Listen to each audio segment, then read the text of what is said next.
Coucou tout le monde, j'espère que vous allez bien. Alors aujourd'hui on se retrouve pour un nouveau book haul. Donc comme vous pouvez le voir, j'ai pas mal de livres à vous présenter.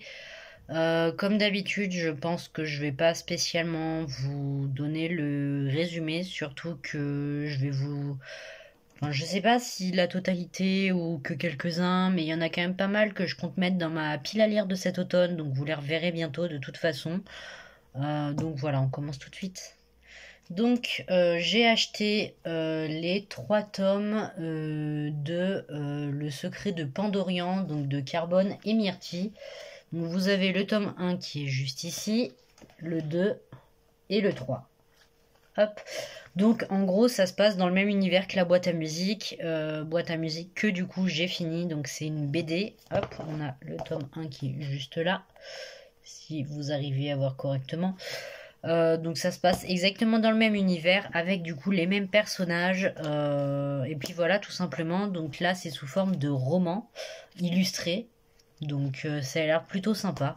Ça permettra d'en apprendre un peu plus sur ce monde-là, sachant que à la fin des BD, donc à la fin des 5 tomes, on vous dit en gros qu'on a fini le premier cycle. Alors je sais pas du tout du coup s'il y a une vraie suite de prévu. Je pense que oui vu qu'on nous parle d'un premier cycle. Mais pour l'instant il n'y a aucune info, donc je me retranche sur ces petits romans-là qui ont l'air tout sympas. Ensuite, j'ai acheté le tome 2 de Halo sorcière de Anne-Fleur Multon, donc Sous le soleil exactement.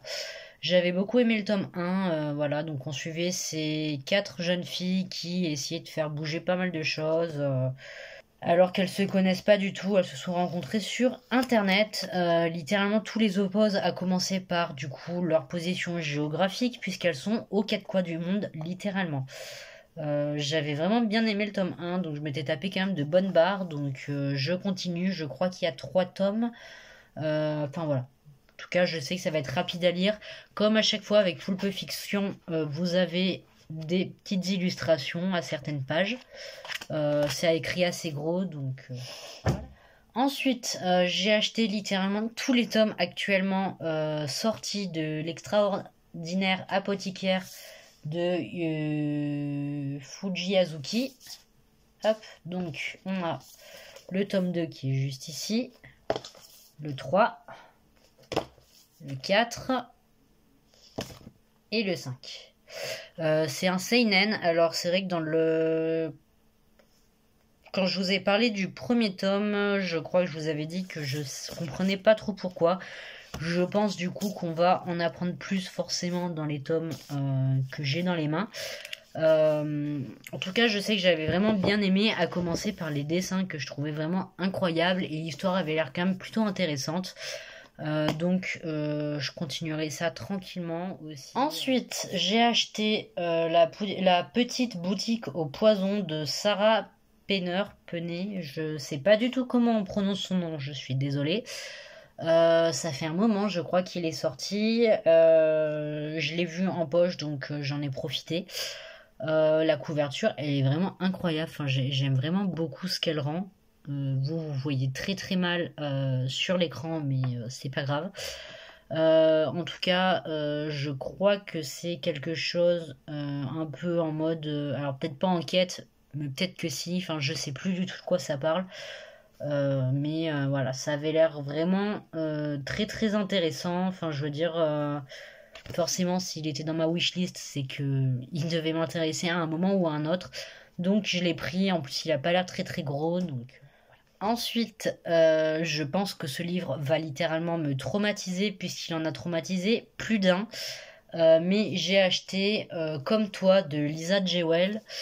Euh, je sais pas du tout de quoi ça parle du coup, puisque forcément c'est un thriller, je crois. Et donc, bah, généralement, les thrillers, les gens évitent de les résumer, puisque ça risque de vous donner trop de choses par rapport aux enquêtes, etc. Donc, c'est pas très cool, puisqu'il n'y a pas la découverte. Voilà, en tout cas, je pense vraiment du coup me le faire cet automne.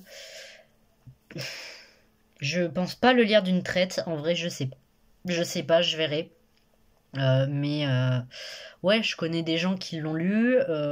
Ils ont dû faire littéralement des pauses à toutes les pages. Enfin, pas à toutes les pages non plus, mais à tous les chapitres. Et ils en ont été au point où ils ont appelé leurs proches pour leur dire qu'ils les aimaient. C'est voilà, ça a l'air d'être très good vibe. Mais bon, on va essayer quand même, hein. Ensuite, pareil que pour l'extraordinaire apothicaire, j'ai acheté tous les tomes du coup qui sont parus, sachant que du coup je l'ai jusqu'à la fin pour le coup. J'ai acheté du coup la suite de l'Oiseau d'or de Kainis de Kazuki Hata, donc j'ai le tome 2, le tome 3 et le tome 4. C'est une saga du coup au shoujo qui est en 4 tomes, ce que je trouve un peu dommage puisque pour moi c'est quand même relativement court. Après, il faut ce qu'il faut aussi, hein. C'est vrai que ça sert à rien de faire durer les histoires inutilement.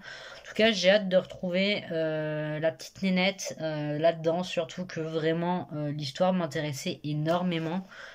Donc voilà, enfin surtout qu'il est question de la place de la femme dans la société. Évidemment, on est dans un univers un peu moyenâgeux, donc maintenant c'est des choses qui nous sont déjà acquises, mais par rapport justement à l'écriture et au fait de publier des livres et d'être crédible en tant que femme, donc voilà. Ensuite, j'ai acheté du coup le tome qui me manquait de Moi quand je me réincarne en slime de Taiki Kawakami. Donc j'ai acheté le tome 21. Ça va me permettre du coup de continuer tranquillement cette saga que j'aime beaucoup. J'ai acheté De Lune et de Sang de Erin Beatty. Je sais pas du tout comment on prononce son nom. Publié chez Lumen. Alors la couverture est incroyable. Je sais plus du tout de quoi ça parle. Je suis insupportable avec ça, honnêtement. Mais je sais que par contre, pour le coup, lui, il me hypait, mais vraiment de ouf. Ça a l'air d'être une bonne bricasse, mais ça a l'air d'être écrit aussi un peu gros, donc ça devrait se lire plutôt pas mal. Je vais vous montrer les en-têtes de chapitres parce que je les trouve vraiment très très jolies. Alors, elles sont toutes simples, hein, mais moi j'aime bien quand il y a des petits dessins comme ça. Enfin, je trouve que ça fait joli, oui, mais je sais pas, ça change des pages blanches toutes simples qu'on a dans d'autres livres. Donc voilà. Et donc là, je passe à une catégorie, je l'allais dire ésotérisme et développement personnel, mais non, c'est plus ésotérisme tout court. Donc j'ai acheté La magie est en vous de Tess Whitehurst. J'ai acheté 365 jours de Odu. Routine initiatique au rootwork de Stephanie Rosebird. Ma mère l'a lu apparemment, c'est en rapport avec le vaudou, les choses comme ça. Moi j'avoue que je sais pas trop quoi en penser du coup, je l'ai pas lu, hein, rassurez-vous. Mais du coup, je verrai quand même ce que ça donne, mais ça avait l'air d'être plutôt sympa. En fait le livre il est vachement bien fait parce que en fait ça fonctionne par chapitre et chaque chapitre c'est par exemple là c'est le chapitre 6, il est du jour 156 à 185. Donc en gros c'est à chaque fois un chapitre correspond à un mois et dans ce mois-ci on va vous donner un truc un tout petit passage par rapport à la magie du jour entre guillemets, je suppose, enfin je sais pas trop comment il est fait, mais voilà, donc du coup ça se lit sur la durée, ce que je pense que je vais faire. Même si du coup quand je le lirai je rattraperai évidemment mon retard, mais ça a l'air d'être quand même plutôt bien fait, donc on verra bien ce que ça donne. Et pour finir j'ai acheté un livre que je voulais acheter depuis très très longtemps, sauf que il a été pendant un moment en rupture de stock. J'ai acheté du coup le grand livre des correspondances de Sandra Kins. Donc ça fonctionne un peu comme un dictionnaire, puisque par exemple pour le premier chapitre c'est les problèmes, les intentions et les pouvoirs. Donc vous avez par exemple la sensibilité, donc vous avez la correspondance en zodiaque, l'élément, le chakra, les arbres, les plantes, etc. Enfin, c'est vraiment, ça fonctionne sous forme de tableau. Et il a l'air quand même vachement intéressant, je l'ai feuilleté rapidement. Vous avez même tout un truc sur les pierres, les divinités, le matériel, les animaux, la faune et la flore. Enfin, il est super bien fait, vraiment. En tout cas, j'espère que la vidéo vous aura plu, qu'elle n'aura pas été trop courte. Mais c'est vrai que je me vois mal vous faire des book haul où je vous présente 50 livres, sachant que j'en achète peut-être une dizaine par mois, grand maximum. Et encore, il y a des mois où je n'en achète pas du tout, donc voilà. Si c'est le cas, bah, vous savez quoi faire, hein, le petit commentaire, le pouce bleu et l'abonnement. Et puis bah sur ce, on se retrouve la prochaine. Salut tout le monde.